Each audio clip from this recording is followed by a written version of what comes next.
150 गज दूर जाकर के एक सुनसान जगह पर शंकर सहनी ने कुशहर सहनी जो अपहृत था उसका गला दबा दिया था। फिर ये लोग आगे कलवारी घाट है वहां पर इन्होंने उसको गंडक नदी में फेंक दिया, जो कि वो डेड बॉडी बहते हुए मुसहरी थाना क्षेत्र अंतर्गत चला गया था। कांटी थाना क्षेत्र के लश्करीपुर पंचायत निवासी कुशहर सहनी का 23 अक्टूबर को अपहरण कर लिया गया, जहां खोजबीन करने के बाद नहीं मिलने पर पत्नी कृष्णा देवी ने कांटी थाना को आवेदन दिया, जहां पुलिस प्रशासन पूरी हरकत में आई और गुप्त सूचना के आधार पर 3 आरोपी को गिरफ्तार किया गया। 3 आरोपी में 2 मुख्य आरोपी जो पिता पुत्र बताए जाते हैं। पूरा मामला जो है जमीनी विवाद को लेकर बताया जा रहा है। वहीं ग्रामीण एसपी ने इसका पूरा खुलासा करते हुए बताया कि 3 आरोपी को गिरफ्तार कर लिया गया है और मौके से जो है कपड़ा बरामद की गई है। वहीं उन्होंने कहा है कि अपहरण कर इसकी हत्या कर बूढ़ी गंडक में जो है शव को फेंका गया। वहीं मुसहरी थाना क्षेत्र के रजवाड़ा से जो है डेड बॉडी बरामद की गई है। क्या कुछ इस मामले को लेकर ग्रामीण एसपी कह रहे हैं, आप सुने। ये मामला है कांटी थाना क्षेत्र अंतर्गत एक 23/10/24 को सूचना प्राप्त हुई कि जो लश्करीपुर के निवासी हैं कुशहर सहनी, उनका अपहरण कर लिया गया है। तो 24/10/24 को 566/24 केस दर्ज किया गया, अपहरण का केस दर्ज किया गया। और हमारे जो ललन कुमार रजनीकांत और हमारे जो कांटी थाना अध्यक्ष हैं, इनके नेतृत्व में हम लोग अपहरण का जो केस दर्ज हुआ था तो उनकी खोजबीन हम लोग करने लगे।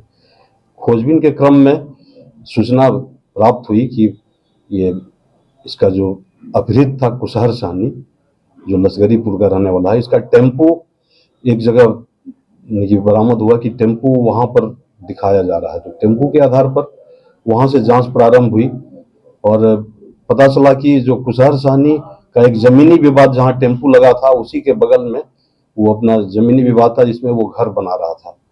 तो वहां से हम लोग जांच प्रारंभ किए। जांच के क्रम में पता चला कि आखिर ये टेम्पो से कैसे आया। तो लोगों ने बताया कि एक राकेश सहनी नाम का व्यक्ति है जो कि कुशहर सहनी को अपने साथ टेम्पो पर बिठा के ले गया था।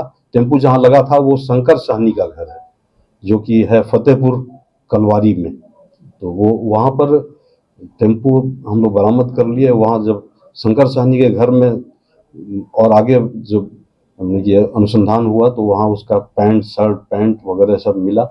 इसके आधार पर डॉग स्क्वाड भी बुलाया गया। अभिषेक आनंद जो कि एसडीपीओ हैं उस क्षेत्र के, इनके नेतृत्व में डॉग स्क्वाड भी काम किया। डॉग स्क्वाड भी वहां पर उसी के इर्द गिर्द वो अपना कार्य कर रहा था और 150 गज दूर गया कुत्ता, 150 गज दूर जाकर के एक जगह पर पॉइंट आउट किया जहां की थोड़ा सा खून का धब्बा वगैरह था।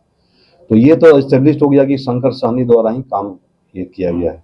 फिर बाद में राकेश सहनी जो कि कुशहर सहनी को अपहरण के वक्त साथ ले गया था, तो बाद में ये मामला सामने आया कि कुशहर सहनी शंकर सहनी के यहाँ मजदूरी का काम करता, ये राकेश सहनी शंकर सहनी के यहाँ मजदूरी करता था और उसने कुशहर सहनी और शंकर सहनी के बीच जो संपत्ति विवाद था, इसलिए राकेश सहनी को ही यूज किया था कि लेके आओ। और ये लोग 150 गज दूर जाकर के एक सुनसान जगह पर शंकर सहनी ने कुशहर सहनी जो अपहृत था उसका गला दबा दिया था और उसका बेटा रंजीत कुमार, जो कि रंजीत सहनी भी कह सकते हैं, रंजीत सहनी हसिया से उसके पेट में वार करके उसका आंतड़ी बाहर कर दिया। और फिर ये लोग आगे कलवारी घाट है वहां पर इन्होंने उसको गंडक नदी में फेंक दिया, जो कि वो डेड बॉडी बहते हुए मुसहरी थाना क्षेत्र अंतर्गत चला गया था।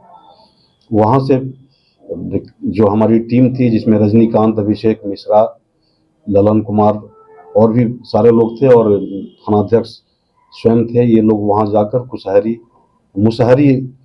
मुसहरी थाना अंतर्गत वहां जाकर के डेड बॉडी को पहले बरामद किया और फिर बाद में तब जब पूछताछ की गई तो राकेश सहनी ने इस घटना को स्वीकारा। उसने बताया कि शंकर सहनी, हम और उसका बेटा तीनों मिलकर योजना बनाए थे और परवल का लत्ती रोपने के बहाने हम लोग उसको लेके गए थे। चूंकि ये कुशहर सहनी सब्जी व्यवसायी भी था तो ये परवल खरीदने और परवल के लत्ती में काफी विश्वास रखता था। जमीनी विवाद है और इस जमीनी विवाद में तो एक बहुत बड़े कांड का उद्भेदन किया गया और एकदम जेन्युइन लोगों को। बरामद क्या हुआ? अब बरामद वो तो शर्ट पैंट उसका बरामद हुआ है अपहृत का, और मृतक का टेम्पू भी बरामद हुआ जो कि अभियुक्त के घर के ही पास लगा हुआ था। आगे भी अनुसंधान हम लोग कर रहे हैं। सर कुल कितने जमीन को लेकर विवाद था सर? ये करीब, अब तो देखना पड़ेगा, लेकिन 2 कट्ठा से ऊपर का है, जो कि वहां पर शंकर साहनी के घर के सटे हुए हैं, जहां पर कि शंकर साहनी का कहना था कि मेरा है और कुशल साहनी तो उसमें अपना निर्माण कार्य भी कर रहा था।